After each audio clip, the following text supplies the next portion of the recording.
Membaca ketetapan dan sistem Tuhan. Alam semesta diciptakan oleh Tuhan semesta alam berdasarkan hukumnya, yaitu hukum berpasangan. Salah satunya yaitu hukum bergiliran antara siang dan malam. Hal ini merupakan kondisi peralihan antara gelap menuju terang maupun sebaliknya. Dalam memahami kondisi siang dan malam, dibutuhkan penggunaan maksimal 3 institusi yang ada di dalam manusia menyerap informasi. Cara berkesinambungan dengan pemaksimalan akan fungsi pendengaran, penglihatan, dan akal pikir. Setelah mampu memaksimalkan 3 institusi tersebut, maka kita akan mengenal Dia, Tuhan yang gaib. Ilmunya dijelaskan dalam penciptaannya di 2 alam. Alam makro, alam semesta, dan alam mikro, alam manusia. Membaca atau memahami ayatnya, maka kita dapat mengenal bagaimana Allah Sang Pencipta. Alam semesta sejatinya merupakan wujud dari kebenaran Allah dan sekaligus wujud dari karakter atau akhlak Dia. Jadi, untuk mengenal Allah, maka kenalilah melalui sifat-sifatnya, kenali karakter-karakternya, kenali akhlaknya, dan semuanya itu kita bisa pelajari pada alam. Yang menjadi karakter dasar orang beriman dapat berkesimpulan bahwa kehidupan alam semesta adalah wujud kebenaran universal, sehingga menghasilkan sesuatu yang seimbang, harmonis, teratur, penuh kedamaian, dan saling mensejahterakan. Wujud suatu kebenaran akan eksis, yaitu tatkala semua makhluk di alam semesta ini senantiasa tunduk patuh, aslama, menjalankan tugas dan fungsinya yang sudah diundangkan oleh Allah kepadanya tanpa ada penolakan. Itulah wujud kehidupan surgawi. Mari perhatikan kebenaran yang tersirat di dalam video atom. Mari kita lihat struktur atom. Di sini terlihat bagaimana pergerakan atom mengelilingi intinya yang berlawanan arah dengan jarum jam.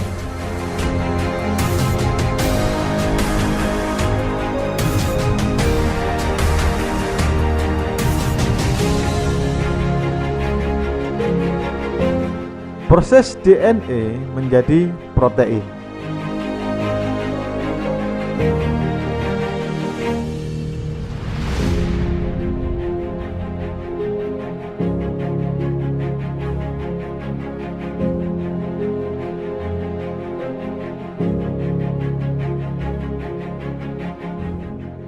Pun demikian dalam perubahan DNA menjadi protein, memiliki pola yang sama, yaitu berlawanan arah dengan jarum jam.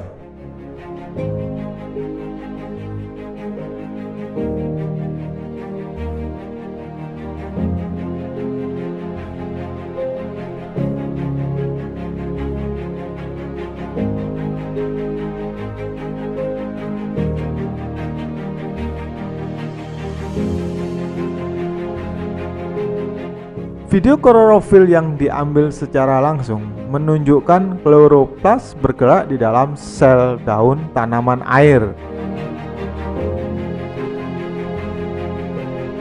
Lihatlah pergerakannya, sama seperti pola video sebelumnya, bukan?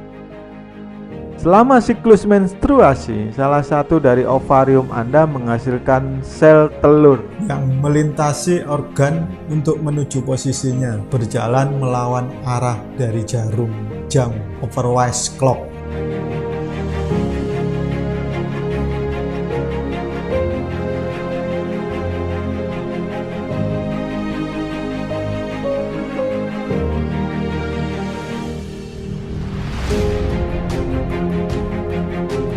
Berdasarkan ilmu medis, ada alasan ilmiah kenapa lomba lari sebaiknya menggunakan lintasan yang berlawanan arah jarum jam. Sebab superior vena cava mengumpulkan darah melalui pemompaan jantung.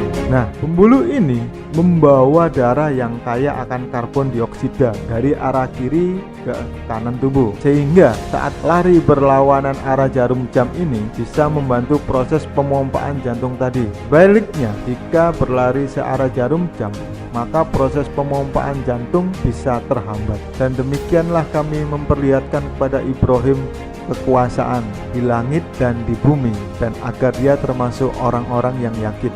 Ketika malam telah menjadi gelap, Ibrahim melihat sebuah bintang. Lalu dia berkata, "Inilah Tuhanku." Maka ketika bintang terbenam, ia berkata, "Aku tidak suka kepada yang terbenam." Lalu ketika dia melihat bulan terbit, ia berkata, "Inilah Tuhanku." Tapi ketika bulan itu terbenam, ia berkata, "Sungguh, jika Tuhanku tidak memberi petunjuk kepadaku, pastilah aku termasuk orang-orang yang sesat." Kemudian ketika dia melihat matahari terbit, ia berkata, "Inilah Tuhanku, ini lebih besar."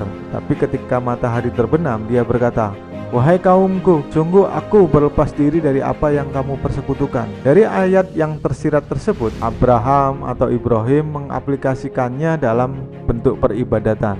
"Aku hadapkan wajahku kepada Allah yang menciptakan langit dan bumi dengan penuh kepasrahan, mengikuti agama yang benar, dan aku bukanlah termasuk orang-orang yang musyrik." Lalu, bagaimana cara kita membumikan firman Allah yang ada pada alam ke dalam kehidupan umat manusia?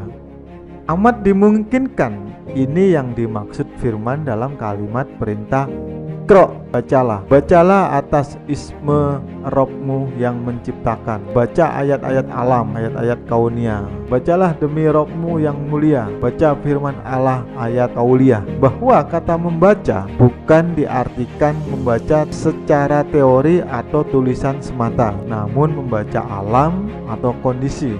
Ismun berarti nama yang mengandung arti sifat, seperti Ar-Rahman dan Ar-Rahim. Ismun atau nama harus sesuai dengan sifat, karena sifat itu mengandung makna karakter atau akhlak.